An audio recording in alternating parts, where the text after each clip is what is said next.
Yan, good day sa inyo mga idol. Meron tayong nakitang sticker dito yan kay idol. Ayan, shoutout sa iyo. Anong pangalan nyo, sir? Roland de Guzman. Roland de Guzman. Meron siyang sticker Dahil dyan, bibigyan natin siya ng Geely t-shirt.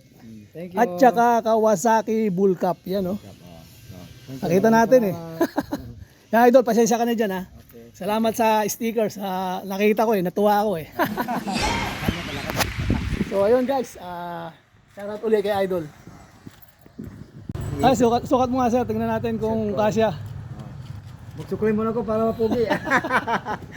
Sukat mo yung maganda nating t-shirt ng Geely helmet. Ito maganda to, makapal siya. Ganda no? Itong sombrero, yan. Ayan. Sombrero ng Kawasaki. Alam, pwedeng ano to, palitin. Pwede, adjustable naman yan yan! Gwapo, gwapo. Gwapo. Idol, thank you ulit Thank you. Okay.